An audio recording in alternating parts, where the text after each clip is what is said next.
Apa? Siapa Muhammad Qasim sekarang? And they see the sword in my hand. Apa? Siapa Muhammad Qasim sekarang? Ya, orang nanti kalau dia jadi benar-benar sudah dibayat, orang mau menyerang gitu ya.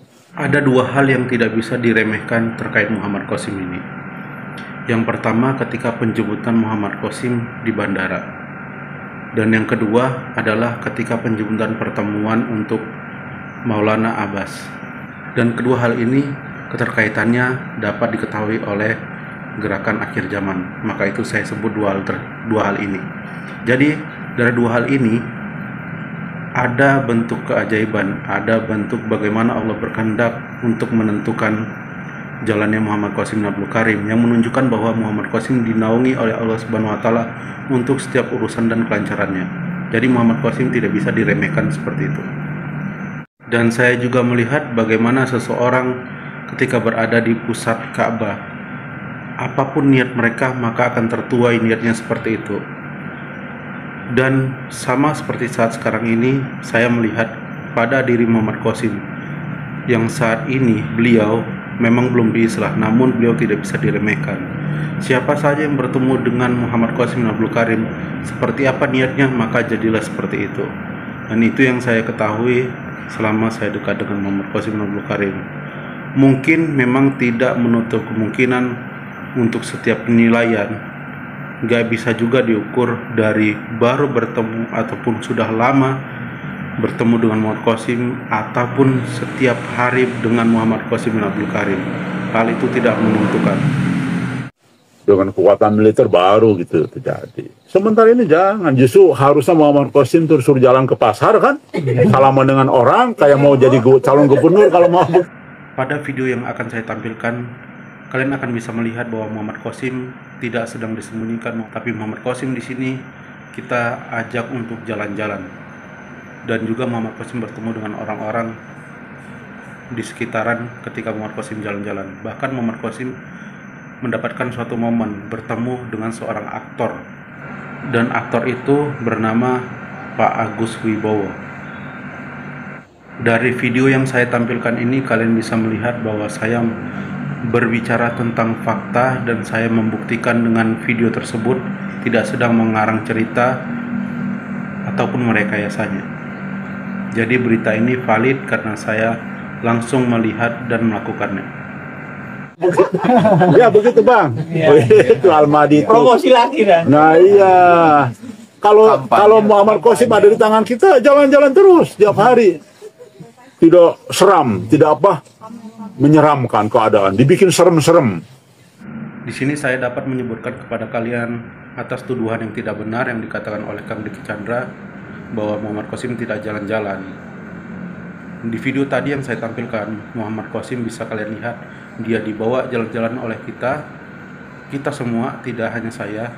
Ada banyak orang-orang yang bersama Muhammad Qasim. Kita berjalan ke pasar dan Muhammad Qasim bisa kalian lihat tadi juga dia berbicara dengan seseorang dan banyak bertemu orang-orang, jadi tidak disembunyikan. Sekaligus apa yang diucapkan oleh Kang Diki Chandra membuktikan bahwa dia tidak banyak tahu yang sebenarnya tentang Muhammad Qasim saat sekarang ini. Gak usah. Tuh ya. Bahkan kalau ada di tangan gajah, saya minta telepon bin, tolonglah jaga. Iya, insya Allah siap gitu. Begitu ya. Saya telepon teman-teman di kepolisian, jaga ya. Ya kita relax saja, ngapain serem-serem gitu. Harus periksa KTP. Seharusnya dengan kemampuan yang Kang Diki miliki seperti bisa menghubungi BIN dan juga kepolisian dimanfaatkan dengan baik. Dan juga saya jadi amat menyayangkan saat sekarang ini Kang Diki sudah dapat berbicara bebas di media sosial. Namun kenapa Kang Diki tidak sepenuhnya menyebarkan kabar mimpi Muhammad Qasim?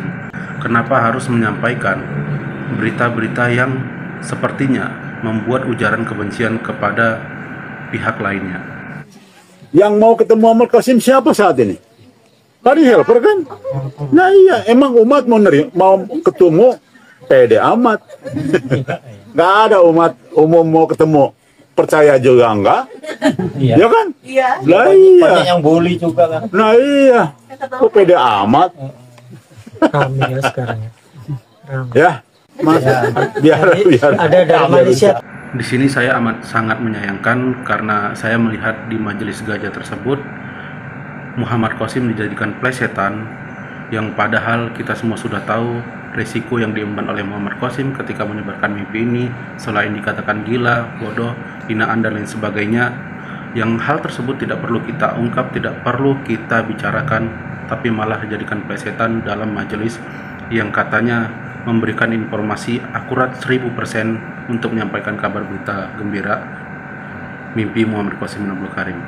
Ya. Info, Nah. kalau mau ketemu MQ harus bawa KTP, Wah, mau KTP. bahkan disumpah agar tidak menyebarkan lokasinya. Waduh, menjauh lokasinya disumpah katanya. Teman-teman, di sini saya ingin meluruskan kembali bahwa penyampaian yang orang tersebut membacakan netizen yang bertanya tadi di media sosial mereka itu adalah salah.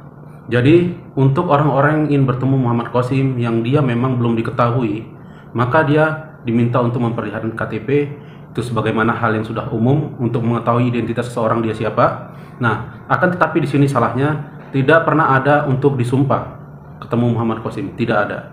Sejauh ini saya mengikuti untuk Muhammad Qasim yang orang-orang ingin berjumpa, tidak ada mereka dimintai sumpah. Kalau perlu tambahkan bawa paspor gitu.